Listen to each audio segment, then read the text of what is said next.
अस्सलाम वालेकुम, आप देख रहे हैं रिपोर्ट कार्ड। मैं हूं अलीना फारूक शेख। सबसे पहले हम बात करेंगे गुज़श्ता रोज़ के इमरान खान के बयान की, जिसके ऊपर हुकूमती रद्द अमल भी आ रहा है। इमरान खान ने कुछ मुतालबात किए हैं और कुछ इंकशाफात भी किए हैं। कहते हैं साबिक वज़ीर आज़म कि नून लीग और पीपल्स पार्टी की करप्शन और किकबैक से मुतल्लिक इस्टेब्लिशमेंट और एजेंसी उनको बताती थी। उन्होंने कहा कि वो समझते थे कि इस्टेब्लिशमेंट को हमारे मुल्क की बड़ी फिक्र होगी और जब वो चोरी देखेंगे तो इसके ऊपर रद्द अमल देंगे। लेकिन उन्होंने उसके बाद देखा कि जब ये सारी डिटेल सामने आई तो इनके ऊपर कोई कार्रवाई नहीं हुई और उनके यानी इमरान खान के मुताबिक उनको ऐसा लगा कि काफ़ी शफकत का हाथ है पीपल्स पार्टी और नून लीग के ऊपर। साथ ही साथ उन्होंने कुछ गिला भी किया। उन्होंने कहा कि वो न्यूट्रल से कहते हैं कि अब भी वक्त है, अपनी पॉलिसीज़ पर नजर सानी करें। अगर दुरुस्त फैसले अभी नहीं हुए तो फिर शदीद मसाइल पैदा हो जाएंगे। इसके ऊपर हुकूमती तर्जुमान मरियम औरंगजेब ने रद्द अमल दिया और उन्होंने तनकीद का निशाना बनाया, चैलेंज किया इमरान खान को कि अगर जुर्रत है तो खान साहब आकर नाम बताएं कि किसने उनको ये सारी डिटेल्स बताई और इस तरह की बातें बताते थे। इसके साथ साथ न सिर्फ ये बल्कि अब से कुछ देर पहले कमर जमान कायरा साहब ने बात की और उन्होंने कहा कि इमरान खान साहब जो मुतालबा कर रहे हैं, जो मांग रहे हैं, वो एक बहुत बड़ा जुर्म है और वो मुतालबा कर रहे हैं फौज से कि वो आएं और सियासत में मुदाखलत करें, खिलाफ आइन खिलाफ कानून बात कर रहे हैं इमरान खान, जिसके बहुत खौफनाक नताइज होंगे। अब अपने तजियाकारों के लिए सवाल हमारा आज का ये है कि क्या इमरान खान साहब जो गिला कर रहे हैं वो जायज़ है नहीं कि ऑप्शन है तजियाकारों के पास। और पैनल पर आज हमारा साथ दे रहे हैं इरशाद भट्टी साहब, मेमल सरफराज साहिबा, अतहर काजमी साहब, हफीजुल्लाह नियाजी साहब और मजहर अब्बास साहब भी हमें ज्वाइन करें। अतहर काजमी साहब, सबसे पहले आप बताइएगा क्या राय है आपकी, क्योंकि इस गिले से मुतल्लिक कमर जमान कायरा साहब ने बड़े साफ अल्फाज में कह दिए कि ये तो आइन शिकनी के मुतरादिफ है जो खान साहब कह रहे हैं। अच्छा, मैं कुर्बान जाऊं इस मासूमियत के ऊपर। इमरान खान ने तो उस मौकिफ की तायद की है जो कमर ज़मान कायरा साहब और नून लीग और दीगर जमातों का मौकिफ था, जो 3 साल से मुसलसल कह रहे थे कि सेलेक्टर्स इसको लेके आए हैं। वो सेलेक्टर्स कौन थे? कमर ज़मान कायरा साहब से आप पूछ लें, मरियम औरंगजेब साहिबा से पूछ लें। जिस तरह उन्होंने कहा है कि जुर्रत है तो नाम बताओ, तो अगर आप में जुर्रत है आप बताएं कि वो कौन थे जिनके साथ आपका मुकाबला था, जिनके हवाले से आप कहते थे कि इमरान खान को लाने वाले और हैं, इमरान खान से तो हमारा वो मुकाबला ही नहीं है। तो वो उन्हीं की बात कर रहे हैं ना। तो यहाँ पे इमरान खान के हवाले से तासुर ये दिया जा रहा है कि जैसे वो कोई पहली दफा ये बता रहे हैं कि एस्टेब्लिशमेंट का कोई रोल है हमारी सियासत के अंदर। आज शहबाज शरीफ साहब जो हैं वो उस चीज की तस्वीर और सबसे बड़ा सबूत हैं कि किस किस का कितना अमल दखल है पाकिस्तान की सियासत के अंदर। इस वक्त क्या शहबाज शरीफ साहब वजीर आजम बन सकते थे बगैर किसी की शफकत के? इमरान खान साहब ने तो दबे लफ्जों में बात किया। दूसरी बात जो खान साहब ने की कि जनाब वो एजेंसियों ने मुझे बताया कि इन्होंने कोई करप्शन की है। इस मुल्क में जितनी भी JITs बनी है, चाहे वो सिंध में बनी हो, ओमनी ग्रुप पे बनी हो, जरदारी साहब पे बनी हो या पानामा की JIT बनी हो, उसमें कौन से मुल्क की एजेंसियां थी? उन्हीं एजेंसियों के अफसरान ने बताया ना कि ये पापड़ वाले क्या कर रहे हैं, दूसरे के अकाउंट में क्या हो रहा है, किस तरीके से करप्शन हो रही है। तो हमारी मुल्क की एजेंसियों ने ही हमें बताया, सिर्फ इमरान खान साहब को नहीं, पूरी कौम को बताया अपनी JITs के जरिए कि ये लोग कितने करप्ट हैं, इनके ऊपर कितने इल्जाम हैं। हर JIT की पूरी रिपोर्ट सामने मौजूद है रिकॉर्ड के ऊपर। तो ये तो कोई ढकी छुपी बात नहीं है, हमारे मुल्क की एजेंसियों ने बताया, सबको बताया था। तो इसमें मुझे समझ नहीं आती कि वो ये क्यों पूछ रहे हैं कि किस एजेंसी ने बताया। आपको नहीं पता किस एजेंसी ने बताया? महमल, क्या आप पत्थर के मौकिफ की तायीद करती हैं, क्योंकि वो कह रहे हैं कि कमर जमान कायरा और कंपनी ने जो आज प्रेस कॉन्फ्रेंस की है और उनका मौकिफ है, ये तो बेसिकली खान साहब ने उनके मौकिफ की तायीद की है। वो तो यही कह रहे हैं कि सियासत से किरदार बाहर करें, क्या ऐसा ही है? और फिर एजेंसीज वाली बात भी नहीं अलीना, मैं तो खैर इस मौक़िफ़ से मैं उनका गिले जो है वो जायज़ नहीं है, मैं इससे एग्री नहीं करती जो अतर ने बात की है। खान साहब ये नहीं कह रहे कि आप जो है न्यूट्रल हैं। उन्होंने पहले भी कई दफ़ा कहा कि न्यूट्रल तो जानवर होता है, और बेसिकली वो ये कहना चाह रहे हैं कि उनको किसी ने, क्योंकि एजेंसियों का कह रहे हैं, जो भी बता रहे हैं कि उन्होंने बताया कि जी वो ये जो रूलर्स हैं इस वक्त ये करप्शन स्कैंडल्स में मुलव्वस थे, तो इसलिए आपने कैसे, वो एस्टेब्लिशमेंट को ये कह रहे हैं कि आपने इनको कैसे अब इस वक्त पावर दे दी। बात वो ये करना चाह रहे हैं। पहली चीज तो ये कि वो वोट ऑफ नो कॉन्फिडेंस के थ्रू आए हैं, जो कि एक जमहूरी हक था। आप उससे एग्री करें ना करें, 5 साल पूरे होने चाहिए थे, वो एक अलहदा डिबेट है। लेकिन वोट ऑफ नो कॉन्फिडेंस एक आईनी और जमहूरी हक था जिसको उन्होंने एक्सरसाइज किया। खान साहब जो बात कर रहे हैं वो एक्चुअली वाकई गैर जमहूरी बात कर रहे हैं। वो उसी तरह की बात कर रहे हैं कि जिस तरीके से 2018 में उन्हें एक मदद मिली थी, वो आज भी यही कह रहे हैं कि उसी मदद के तहत आप इस जमहूरी हुकूमत को आउट करें और आप मुझे वापस लेकर आए। वो ये नहीं कह रहे कि आप आइन और कानून की हदूद में रहें, आप कोई मुदाखलत ना करें। ये क्या अल्फाज है कि बार बार ये सवाल करना कि मुसल्लत कर दिया, आप इनको हटाएं वरना ये हो जाएगा वो हो जाएगा। ये किस किस्म की बातें हैं? ये बातें यही है ना कि आप हटाएं। वो ये नहीं कह रहे कि मैं जमहूरियत के थ्रू हटाऊंगा या मैं इलेक्टोरली हटाऊंगा, बैलेट के या वोट की बेसिस पे हटाऊंगा। वो ये कह रहे हैं आप हटाएं, आपने मुसल्लत किया। बार बार वो ये बात कहते हैं। तो ये तो एक्चुअली कोई ऐसी चीज नहीं। अच्छा, फिर दूसरी बात जो उन्होंने सारी बातें की हैं कि मेरे कंट्रोल में नहीं था कोई, तो मुझे तो ये बताया जाता था। मीडिया पे भी उन्होंने एक रीसेंट इंटरव्यू भी दिया है जिसके अंदर उन्होंने कहा कि हमें तो पता चलता था लोग उठाए जाते हैं, हमारे कंट्रोल में कुछ भी नहीं था। देखिए, सारी की सारी जो भी चीजें आपके अंडर होती थी, आप सारी की सारी चीजों से अब आप वो कहना चाह रहे हैं कि मेरा उनसे कोई ताल्लुक नहीं था, मुझे कुछ भी नहीं पता था। नैब की भी आप मिसाल ले लें अलीना, नैब के आप मुझे बताया कि पीटीआई के अपने केसेस कैसे खत्म हुए या फिर उनके ऊपर कार्रवाई नहीं हुई। जब वो वीडियो स्कैंडल आया उसके बाद भी सर आप टाइमलाइन उठा के देख लेना, वीडियो स्कैंडल आता है, वो इन्हीं के ऐसे पीएम के टीवी चैनल पे चलता है और उसके बाद क्या होता है कि वो झाग की तरह सारे जो है वो बंद हो जाते हैं केसेस, या उनको परसू नहीं किया जाता जो पीटीआई के खिलाफ। नैब अगर उनके कंट्रोल में नहीं थी तो मुझे ये बताएं कि फिर सारे के सारे जो ऑपोजिशन के लीडर्स थे वो कैसे थे नैब के केसेस में मुलव्विस, वो कैसे थे जेलों में गए। जुडिशरी ने कहा कि पॉलिटिकल टूल की तरह इस्तेमाल किया जा रहा है नैब को।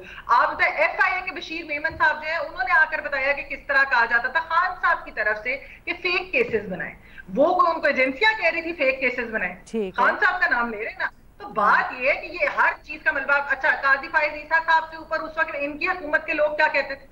क्या वो नहीं उनको कंट्रोवर्शियल करते थे? आज कहते जी गलती, वो तो उन्होंने माफी मांग ली ना, माफी नहीं चले, उन्होंने गलती अपनी एडमिट कर ली। माफी नहीं, गलती एडमिट कर ली। गलती नहीं एडमिट की, नहीं गलती नहीं एडमिट, गलती नहीं, वो कहते हैं प्रेशर के तहत किया, नहीं करना चाहिए था। ये नहीं कहा कि मुझे बिल्कुल कि ये चीज जो है मैंने प्रेशर लिया। तो बताया ना किस चीज का उस वक्त ओनरशिप किस चीज की ली थी, मुझे अब ये तो बताया हर चीज की उस वक्त की ओनरशिप ली। मीडिया के साथ क्या नहीं हुआ। अच्छा, इतना बड़ा केस है रीना, अगर ऐसी बात है 190 मिलियन पाउंड्स का इतना बड़ा स्कैंडल है पाकिस्तान की तारीख के, उसका बता दे कि हुकूमत ने क्या उस वक्त की पीटीआई की हुकूमत ने क्या किया था। वो स्कैंडल किसी और हुकूमत के अंदर आता। आपकी क्या राय है?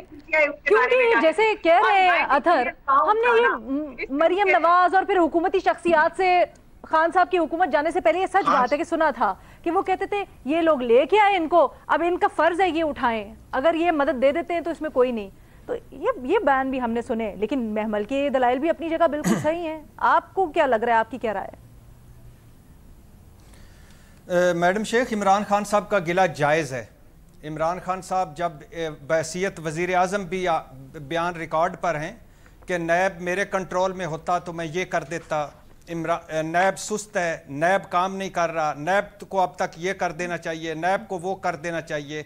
और बिलाशुबा जब वीडियो स्कैंडल आया तो उस वक्त जो नैब की हवाएं दूसरी तरफ चलनी थी वो ना चल सकीं और उस वक्त काम आसान हो गया। लेकिन नैब पर इमरान खान साहब के एक हद तक गिला जायज़ था। दूसरी बात यह है कि छोड़ दें कि पनामा लीक्स में JIT में हमारी फ़ौज है, फ़ौज के नुमाइंदे थे, जाली अकाउंट्स छोड़ दें, TT कहानियाँ छोड़ दें, ये सारे जो खुली करप्शन और रप्शन सब के सामने होती है ये छोड़ दें। हमें इमरान खान साहब के दौर की जो करप्शन है वो कहानियाँ कहाँ से पड़ी, वो थोड़ी ये सारी सामने होती हैं। मुझे एक बात बताएं मैडम शेख, एजेंसियों ये शोर किस पे पड़ना चाहिए था? क्या चोरी हुई, क्या डाके पड़े, क्या करप्शन हुई? शोर इस पे पड़ रहा है। ये किसने बता दिया कि चोरी हुई? ये किसने किसको बता दिया कि करप्शन हुई? ये किसने किसको बता दिया कि डाके पड़े? भाई मैं बताता हूँ। ये जो पूरी नवाज, ये कमरुज़्ज़मान कायरा साहब लाला मूसा में खड़े होके कह रहे थे मुक गया तेरा शो नवाज, गो नवाज, गो नवाज, तू सारा टब्बर चोर हैं। ये चौधरी मुनीर साहब मेरे साथ, मंजूर साहब मेरे साथ प्रोग्रामों में कहते थे कि ये हाउस ऑफ शरीफ चोर है। ये बिलावल भुट्टो साहब कहते थे शहबाज शरीफ कातिल आला भी और करप्शन का सबूत भी देगा। ये पूरी पीपल्स पार्टी मुझे बताया करती थी मुस्लिम लीग चोर है। दूसरी तरफ मुस्लिम लीग नवाज शरीफ साहब, शहबाज शरीफ साहब, मरियम नवाज साहब और पूरी मुस्लिम लीग कहती थी ये जरदारी साहब की कोई फैक्ट्रियां बच्चे पैदा कर रही हैं। ये कहां से आ रहे हैं पैसे? सरे महल का पहली मर्तबा कौमी असम्बली में मुस्लिम लीग नून की हुकूमत में करारदाद आई थी कि एक सरे महल भी है, कापियां तकसीम हुई थी, तब पता चला। नेकलेस का हमें इनसे पता चला। 90% इन्होंने जो मुकदमे एक दूसरे के खिलाफ इन्होंने एक दूसरे के खिलाफ किए हुए हैं। एजेंसियां, मासूम एजेंसियों को छोड़ दें, ये जो मासूम आज बने हुए इकट्ठे हुए इक़्तिदार में, इन्होंने हमें बताया था कि वो करप्ट है, उसने कहा नहीं वो करप्ट है, उसने कहा वो करप्ट है, उसने कहा नहीं वो करप्ट है। क्यों आज आप इकट्ठे हो गए, एस्टैब्लिशमेंट एजेंसियों के पीछे ये पड़ गए, उनको छोड़ दें। ये सारे चोर हैं, इकट्ठे होकर एक दूसरे के ऊपर अब इल्जाम नहीं लगा रहे, वरना माजी में तो एक दूसरे के ऊपर इल्जाम लगाते रहे। अब किसकी बात कर रही हैं? भुट्टो साहब ने कहा था हाउस ऑफ शरीफ की 3 नस्लें चोर हैं। न्याजी साहब, अब मैं क्या कहूं? अलीना एक छोटी सी बात, वैसे जो इस वक्त जो चीफ मिनिस्टर साहब हैं पंजाब में पीटीआई के एला है, उन्होंने भी इस तरह की बात की थी कि जब किसी के खिलाफ कोई चीज को प्रेशर डालना होता था तो फिर ये नैब और एफआई और इस तरह जो है इनको इस्तेमाल कर लेते थे। तो मुझे बताए वो भी गलत है, फिर उनकी बात भी गलत है। मुझे एक बात बताए महमल, सिर्फ एक जुमला, कि इन दोनों ने आप एक दूसरे के खिलाफ 90% मुकदमे क्यों कायम किए? बिलावल ने क्यों कहा था कि ये शबाज शरीफ जो आशियाना का भी हिसाब लूंगा, मेट्रो मुल्तान का भी, और ये कातिल आला भी है। और अगर आपने इमरान खान की बात करनी है कि उन्होंने किसको क्या कहा था वो भी कर लें, लेकिन 90% मुकदमे इन्होंने एक दूसरे के खिलाफ किए। ये एक दूसरे को चोर डाकू कहते थे।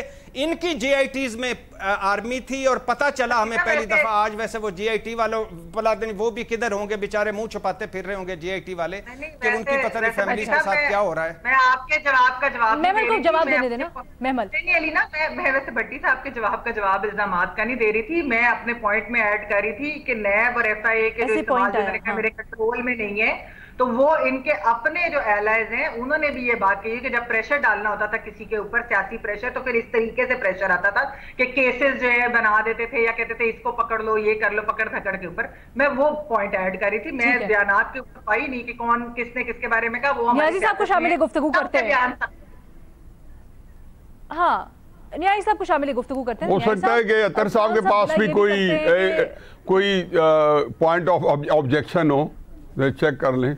अतर मेरा ख्याल में थोड़ा सा गौर कर रहे हैं। नहीं, आप अपनी राय पहले दें, फिर उसके बाद आपका पहले ये सवाल तो बताएं कि सवाल आपका है। आप मुझे सवाल बता दें कि सवाल आपका क्या है। आया सिलेबस के अंदर से है, आउट ऑफ कोर्स है, टेक्स्ट बुक के अंदर का क्वेश्चन है, कहीं आप बाहर से लेके आई हैं? वो सवाल है कि आप क्या पूछ क्या रही हैं? आप बताएं, क्योंकि मैंने तीनों जवाब सुने हैं, तो तीनों से मैं ये नहीं पता चला कि आप क्या पूछना चाह रही हैं और जवाब क्या मिल रहा है।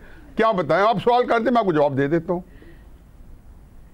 कि इमरान खान का गिला जायज है। आपका ये पूछें कि इमरान खान साहब का गिला जायज है। गिला क्या किया उन्होंने गिला ये किया ना कि एस्टेब्लिशमेंट ने मुझे इनके खिलाफ सबूत देते रहिए और कहती रही है कि ये लोग जो है ये करप्शन में गोडे अंदर हैं। इमरान खान साहब सही कह रहे हैं, इसमें दो राय नहीं है। सारे सबूत हमेशा से, और आज की बात नहीं है, 96-97 से इमरान खान साहब को दे रहे हैं। यही ISI और यही हमारी IB जो उस वक्त नवाज शरीफ साहब के ज़ेर असर थी, लेकिन उसके हेड जो थे मेजर जनरल रफीउल्लाह खान न्याजी थे, उन्होंने आगे बताया था कि सरे महल मिल गया, आप ये लेके जाएं। इन्होंने आगे एक प्लंदर दिया था, उस वक्त चूँकि नवाज शरीफ साहब को वारा खाता था, तो इसलिए जब इमरान खान साहब को दिए गए सबूत, तो इमरान खान साहब को प्लंदर ने पूरा तैयार करके दिया था कि आप इंग्लैंड जाएँ, आपकी वहाँ साख है, अल्ताफ़ हुसैन के खिलाफ आप ये चलाएँ। तो इसमें गलत कौन सी बात है? इमरान खान साहब से ये कह रहे हैं कि एस्टेब्लिशमेंट से कि खूगर हमसे थोड़ा सा गिला भी सुन ले कि मैं पूरी ज़िंदगी आप लोगों की इतनी चापलूसी की है, आप लोगों के साथ इतना ताउन किया है, आप लोगों के साथ कदम कदम चलता रहा हूँ। कौन सी गुस्ताखी हो गई है कि आपने, वो तो कल ये कह रहे थे, कन्विंस कर रहे थे कि एक दफ़ा दोबारा आप रीविजिट करें अपने फैसले पे, मुझे आपने क्यों निकाला है। बाकी ये है कि नाम लेने की जुर्रत जो है वो सिर्फ यहाँ नवाज शरीफ साहब को ही थी। ठीक थी गलत थी, उन्होंने ही अक्टूबर में कहा था और गिला किया था पाकिस्तान में 2 नाम लेके, जो बहुत ही इमरान खान साहब ने उनको मेन स्ट्रीम मीडिया पे वज़ीर आज़म की हैसियत से उछाला भी सही, और उन्होंने बताया था कि ये सही था या गलत था, मैं उसमें नहीं पढ़ना चाहता हूँ। उन्होंने कहा था कि ये जो काम आपने किए हैं ये वो काम है कि जो आइन के अंदर नहीं आते। अब नवाज शरीफ जो कह रहे थे उनको 100% श्योर नहीं था, लेकिन जो एक तासुर बने था पूरी जगह पे, और जो जो अब ज़मीनी हक़ाइक़ थे कि कोई लोग डिस्क्वालीफाई हो रहे हैं, कोई महकमा ज़राअत उठा के लेके जा रहे हैं, तो उसके साथ कंपेटिबल थे। फिर उनको JIT में जिस तरीके से FIA जिसके सामने इमरान खान पेश नहीं होते, उसका जो हेड था FIA का ग्रेड 19 या 20 का वाज़ेह अफसर था। खैर एनीवे ये इशू नहीं है मेरा कि वो पेश होते रहे या नहीं होते रहे। इशू ये है कि इमरान खान साहब जो हैं उस वक़्त जब से आए हैं उन्होंने नाम नहीं लिया, 2-4 दफ़ा उन्होंने जुर्रत की, लेकिन तहरीक इंसाफ जो है उसका एक बड़ा एक उसको जो है मेरा ख्याल है कि एक क्राइसिस है। वो 2 कदम आगे एग्रेशन के लेते हैं, 4 कदम पीछे अपोलोजेटिक को क्या आ जाते हैं। एक दिन अपोलोजेटिक होते हैं, एक दिन सीना तान के कहते हैं जी हम तो शहबाज गिल के लिए बैन निकलेंगे और छुड़वा के लाएंगे, और सारा कुछ करते हैं। उनको ये पता है, सारी दुनिया को पता है, सोशल मीडिया पे कैंपेन चलाई है, उसके अंदर they are not missing word कि ये शहजाद गिल के साथ कौन बंदा कर रहा है, उसकी इंटरोगेशन कौन कर रहा है, सारों को पता है। मुझे तो हमदर्दी होती शहबाज गिल साहब, हमदर्दी तो कह रहे हैं नेचुरली, मैं यूँ नहीं उस एंगल से नहीं कह रहा हूँ, यानी कि मेरी दिलचस्पी होती तो मैं आज ना बता देता कि उसका कौन कर रहा है। मेरी चूंकि दिलचस्पी नहीं है इस केस के अंदर उस लिहाज से, क्योंकि जिन्होंने लेना चाहिए था अगर वो नहीं ले रहे, इसलिए इमरान खान साहब पहले अपने अंदर जुर्रत पैदा करे, पहले अपने अंदर जुर्रत पैदा करें। देखो आपका क्वेश्चन ये है कि इमरान खान साहब का गिला जायज है? हाँ जायज है, इमरान खान का गिला जायज है और बिल्कुल जायज है कि आपने मुझे इनके नाम दिए थे, आप ही ने बताया था जाके शाहिद खान अब्बासी को कि नवाज शरीफ का $1 बिलियन पड़ा है, जाके सिंगापुर के अंदर से निकालें। अब तो देखो कई इंटरव्यूज में आ चुका है, आप ही लोगों ने बताया था, तो या तो वो निकाल के देते। वो क्या चीज माने आ गई थी कि आपने नवाज शरीफ और शहबाज शरीफ, यानी आप कहना चाह रहे हैं वो जो खिलाफे कानून है या नहीं है या खिलाफे आइन है वो तो एक अलग, लेकिन जो इन्होंने बताया तो अपनी जगह बिल्कुल जायज है। बिल्कुल जायज, बाकी कानून खिलाफ वर्जी वो तो सॉरी मतलब एक फिक्रा आइन की तो बात कर ही नहीं रहे, वो कह रहे आइन कहता है या नहीं कहता, मुझे आप लाएं मैडम। वो और जिन बंदों ने अब ये अतर साहब गिला कर रहे हैं कि जी उनको लाया गया, भाई जिन पार्टियों ने ठीक है सर, आपका पॉइंट आ गया सर, भट्टी साहब की बात सुनने देना है टू गो टू मज़े साहब एज़ वेल। सर आपका पॉइंट आ गया, आपका पॉइंट आ गया, आपका पॉइंट आ गया न्याय साहब, ग्रां गुजरी आप लोगों पे। भट्टी साहब मैडम शेख, इस हिसाब से कि जिस हिसाब से मतलब कि इमरान खान इक़्तिदार से निकल कर कह रहे थे कि मैंने आपकी खुशामद की, चापलूसी की, अब मुझे आपसे गिला है, इस हिसाब से अगर देखा जाए तो नवाज शरीफ साहब इक़्तिदार से निकले और जब मुझे क्यों निकाला की रैली निकाली तो वो भी मतलब है यही कह रहे थे कि मैं तो आपकी पैदावार था, आपका बंदा था, मुझे क्यों निकाला। मैंने तो आपका सवाल पूछा, आपने सवाल बताया है, आपने कहा इमरान खान से पूछा। अगर मुझे पूछा कि अगर मुझे स्टेच करना है ना कि मैंने एहसास करना कि मेरा ये क्राइसिस है नहीं, मैंने कुछ आके नंबर नहीं टाका नहीं किसी के पास, मैंने को ये नहीं कहा, मैंने आपने सवाल के मैंने ताज़ा पूछा कि आपको सवाल क्या है। मैडम इसमें जो बात है कि ये एंगलिंग करना, झूठ बोलना, गलत बयानी करना, तोड़ मोड़ करना, मैंने तो आपने पूछा कि गिला है या नहीं, मैं जायज गिला है, इसमें कौन सी बात है। अब आप कहते हैं कि जो निकाला फिरोज खान नून का यूब खान ने आया वो जायज है या नाजायज है? भाई नाजायज है सर, गिला जायज है, फिरोज खान नून का नाजायज है, जुनेजो का गिला जायज है नाजायज है। अब ये बात हो रही है कि दरमियान में से टेक्निकल नुक्ता निकाले ना अपनी तरफ से, मारे गोली आप सवाल भट्टी साहब ने टेक्निकल नुक्ता निकाले अपनी तरफ से। एक छोटी सी मुझे ब्रेक लेनी है, आप कभी और अपने भट्टी साहब कभी जो दरमियान में टेक्निकल नुक्ता लेके मजहर अब्बास साहब की तरफ बढ़ेंगे और पूछ जरा अब्बास साहब से कि उनकी क्या राय है एक ब्रेक के बाद।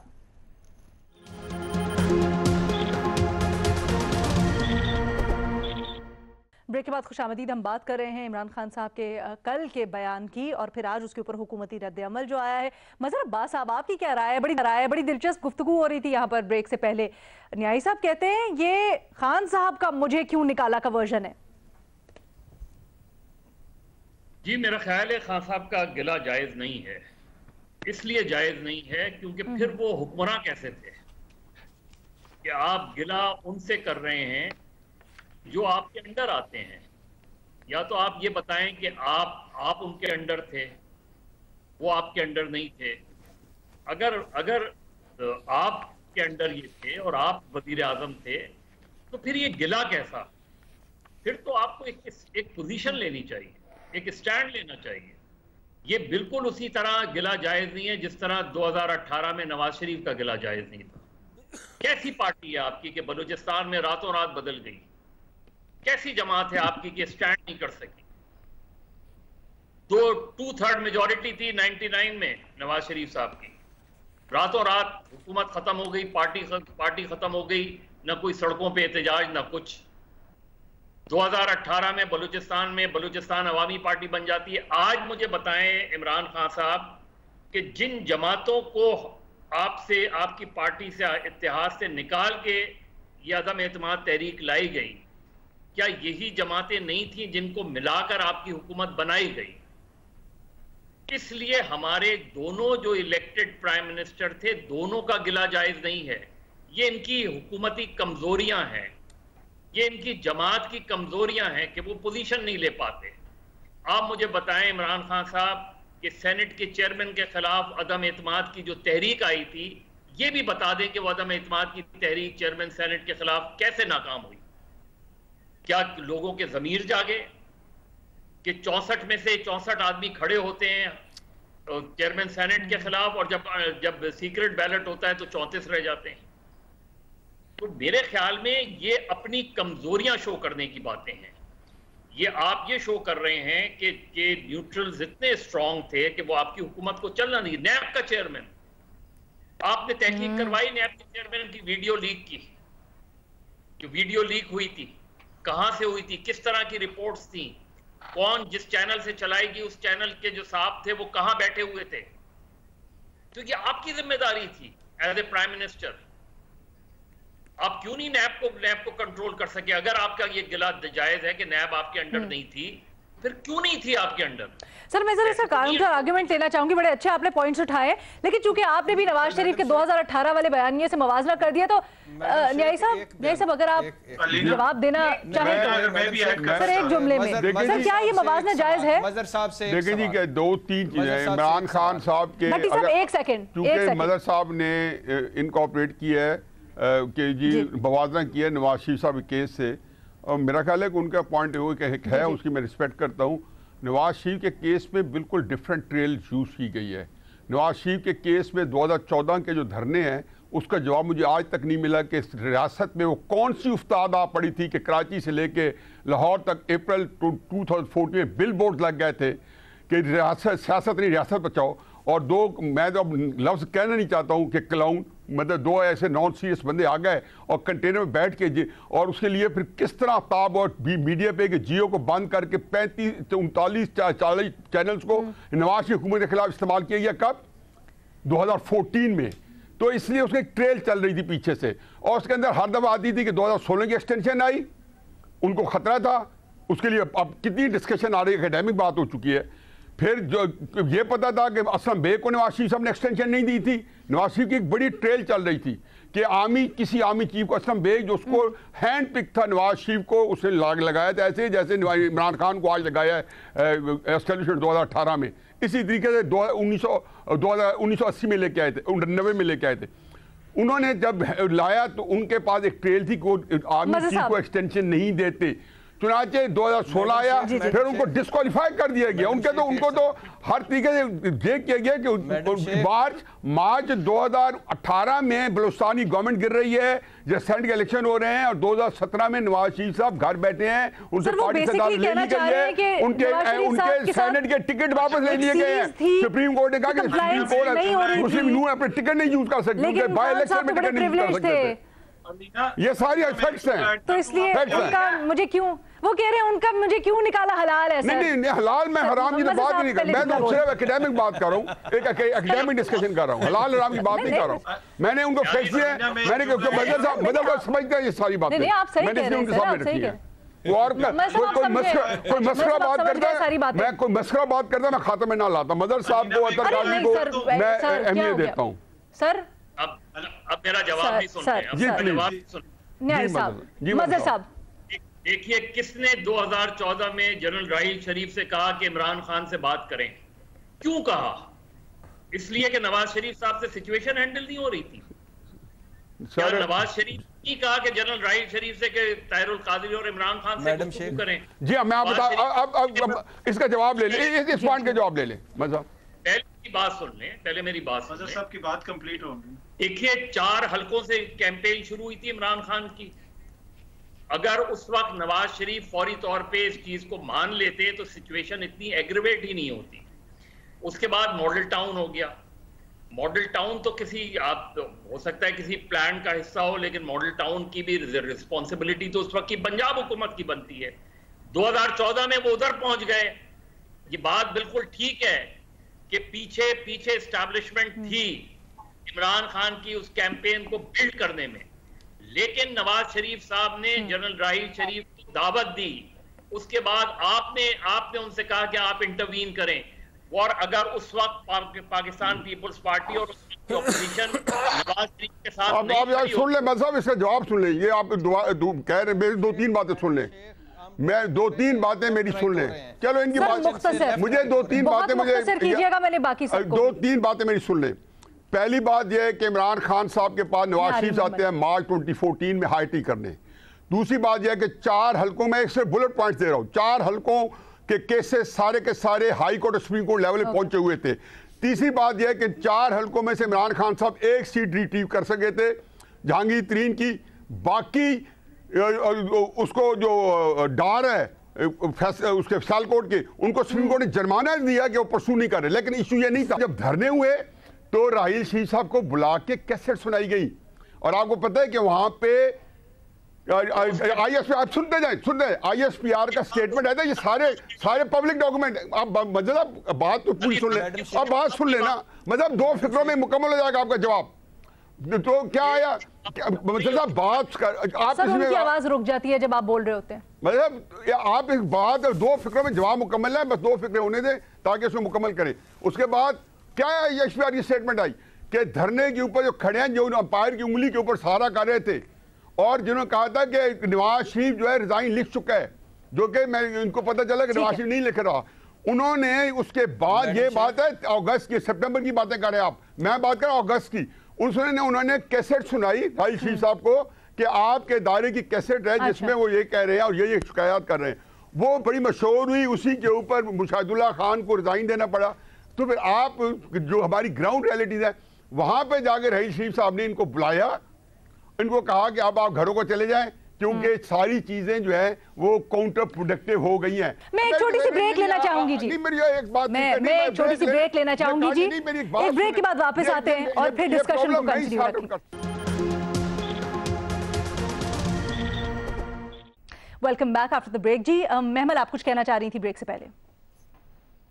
अरीना मैं ये कहना चाह रही थी कि देखिए बात ये है कि इमरान खान साहब भी पहले ये बात कर चुके हैं, खास तौर पे जब आप उस वक्त की ऑपोजिशन के ऊपर जो चीजें करते हैं। नून लीग और पीपल्स पार्टी को भी ये बातें रियलाइज हुई, इसीलिए चार्टर ऑफ डेमोक्रेसी भी साइन हुआ था। उनको समझ आई कि 90s में हम किस तरह एक दूसरे के खिलाफ इस्तेमाल हुए, या हमने खुद अपनी जो है हमने गलत केसेस भी बनाए और चीजें इस तरह की, तो they try to move on from that. तो ये जो चीजें ये कहना किसी और पे इल्जाम के वो है, अपनी रिस्पॉन्सिबिलिटी ना लेना, ये सही नहीं। अच्छा अलीना, मैं एक जुमला ऐड करना चाह रहा हूं। अतर मज़हर साहब ने भी थोड़ी देर पहले यही कहा कि कमजोरियां शो करते हैं जब खान साहब ये कहते हैं तो दूसरों के ऊपर इल्जाम डालते हैं, तो वो थे chief executive of the country. अच्छा, एक तो बात यह है कि जब डेमोक्रेसी के ऊपर उन्होंने किसी किस्म का इत्तेफाक किया, चार्टर ऑफ डेमोक्रेसी साइन किया नून लीग और पीपल्स पार्टी ने, उसके बाद भी वो मसलसल एक दूसरे के ऊपर इल्जामात करप्शन के लगाते रहे। ऑन रिकॉर्ड ये चीजें मौजूद हैं। दूसरा जो यहाँ पे बहस हुई ना, हमने 90s का भी जिक्र किया, उस जनरल राहील शरीफ का भी जिक्र आया, दीगर शख्सियात का भी जिक्र आया। ये प्रूव करता है खान साहब का पॉइंट कि यहाँ पे पाकिस्तान के अंदर इस्टेब्लिशमेंट का एक किरदार है। वो हुकूमतों में लोगों को लेके आते हैं, खान साहब को जाके वो ये बताते रहे कि ये लोग इस मुल्क के लिए बुरे हैं। जब मुल्क की इस्टेब्लिशमेंट जाके ये बता रही हो कि ये लोग मुल्क के लिए ठीक नहीं है, ये मुल्क को लूट के खा जाएंगे, इनको यहाँ से फारिग करना जरूरी है, तो कोई भी मुहब्बे वतन शख्स होगा वो कहेगा यार पॉइंट तो इनका बड़ा वैलिड है। वो इस चीज की तरफ इशारा कर रहे हैं, उनका ये इल्जाम है। मैं तशरीह कर देता हूँ, बुनियादी तौर पर उनका इल्जाम ये है कि इस वक्त जो हुकूमत आई है उसको एस्टेब्लिशमेंट लेके आई है, उनकी मर्जी से ये हुकूमत आई है, और ये वही लोग हैं जिनके हवाले से कल तक ये मुझे ये बता रहे थे कि ये चोर हैं, खुदा न खास्ता इन्होंने करप्शन की है, इनके ऊपर ये संगीन इल्जामात हैं, और आज अपने कंधे पे इकबाल साहब ये जो अतर कह रहे हैं खान साहब की तायीद करते हैं। मुझे निकाला ना ये बात जो खान साहब कह रहे हैं ये 100% दुरुस्त है। तो ये भी बता दें खान साहब कि वो खुद किस तरह आए थे, उनकी हुकूमत कैसे बनाई गई थी। ये भी बता दें फिर। ये बात उनकी बिल्कुल दुरुस्त है कि उनकी हुकूमत बिल्कुल एस्टैब्लिशमेंट ने हटाई होगी। ये जो पार्टियां जो इधर से उधर हुई हैं, ये बात बिल्कुल दुरुस्त है। तो उन पार्टियों को फिर उधर से इधर ले आया गया। तो मैं वही तो बात कह रहा हूं। लेकिन आज अगर आप उन्हीं न्यूट्रल से ये गिला कर रहे हैं, ठीक है, उन्हीं न्यूट्रल से कह रहे हैं कि आप अपना रोल प्ले करें, तो ये गलत है। तो आप फिर पोजीशन लें कि न्यूट्रल्स का कोई रोल नहीं होना चाहिए पाकिस्तान की पॉलिटिक्स में। एग्जैक्टली सर, वो बुनियादी तौर पे ये कह रहे हैं कि जिनको आपने हुकूमत के साथ बैठाया हुआ है उनके ऊपर से दस्ते शफकत हटा दें और आवाम में जाएं। फ्री एंड फेयर इलेक्शन वो मांग रहे हैं, जिसकी भी हुकूमत आए वो हुकूमत करे, वो ये कह रहे हैं। नहीं सर, आपने दो एनालिस्ट इससे एग्री नहीं करते। वो समझते हैं वो ये नहीं कह रहे, वो कह रहे हैं वो अपने हक में फैसला मांग रहे हैं। भट्टी साहब कुछ ऐड करना चाहते हैं, then I have to close. Bhatti साहब मुख्तसरन। नहीं, न्यूट्रल्स कैसे इलेक्शन करा सकते हैं? इलेक्शंस तो कॉल गवर्नमेंट ने करने हैं। न्यूट्रल्स को जिन्होंने जबरदस्ती हुकूमत के साथ बैठाया हुआ है उनको आजाद छोड़ दें तो इलेक्शंस की तरफ आवाम खुद चली जाएगी। नहीं, वोट ऑफ नो कॉन्फिडेंस के बाद ये हुकूमत का फैसला है ना कि अब वो कब इलेक्शन कराएं। जिस तरह इमरान खान साहब का फैसला वोट ऑफ नो कॉन्फिडेंस से पहले था, उन्होंने इलेक्शन कब कराने हैं। न्यूट्रल्स किस तरह बीच में आए? क्या देखें, मैं आपको बता देता हूँ ना, जो जमातें जिनको जाके मिलाया गया पीडीएम के अंदर, जो न्यूट्रल्स के कहने पे वहां पे गई हुई है, तो बुनियादी तौर पे खान साहब कह रहे हैं आप उनको आजाद छोड़ दें, हुकूमत टूट जाएगी। तो पीटीआई जाके उनसे बात कर ले, उन जमातों से पीटीआई जाके बात कर ले, जिस तरह नून लीग, पीपल्स पार्टी वगैरह ने पीडीएम में बात की थी, पीटीआई वालों से भी बात की। पीटीआई जिस तरह बात करे वो तो भट्टी साहब का आर्गुमेंट भी सुन लीजिए। जब उनके पास ये शवाहिद थे कि न्यूट्रल्स ये रोल प्ले कर रहे हैं, उन्होंने एज ए चीफ एग्जीक्यूटिव कोई स्टर्न एक्शन क्यों नहीं किया? भट्टी साहब, भट्टी साहब, पहली बात तो ये है मैडम शेख कि क्या नैब और अदालतें इमरान खान के कंट्रोल में थीं कि वो अपनी मर्जी के फैसले ले लेते? जी। नंबर 1। नंबर टू, इनमें से किसी एक ने भी माजरत की है हुकूमत में आने से, इकट्ठे बैठने से, कि हमने एक दूसरे पर पॉलिटिकल इल्ज़ामात लगाए थे, हम एक दूसरे से माजरत करते हैं, हम झूठे थे, हम झूठे इल्ज़ाम लगाते हैं? यानी ये क्या हमें सिखाते हैं कि जब बिलावल भुट्टो साहब कहते हैं कि शहबाज शरीफ कातिल आला है, अशियाना मेट्रो मुल्तान का उससे हिसाब लूँगा, और फिर उन्हीं के वज़ीर ख़ारजा बन जाते हैं। और वो कहते हैं बिलावल बच्चे तेरे बाप का कोई हिसाब खुला तो लंबी ज़िंदगी गुजर जाएगी। सरे महल और इवन फील्ड के खिलाफ मुकदमा किसने चलाया था? पैनामा के आगे सबसे कौन कौन थे? People's party. और जेआईटी जाली फलूदे वाले कल तक क्या कौन हमें बताया करते थे? मुस्लिम लीग। टीटी कहानियां कौन हमें सुनाया करते थे? People's Party. तो हम कैसे हजम कर जाए मैडम शेख कि कल भी इनकी जमहूरियत थी, आज भी इनकी जमहूरियत है, कल भी ये पॉलिटिकल खेल था, आज भी ये पॉलिटिकल खेल है। इसका मतलब है ये सारा फिर सियासत नहीं, लेकिन मुनाफकत। लेकिन महमल और मज़े साहब यही तो कह रहे हैं।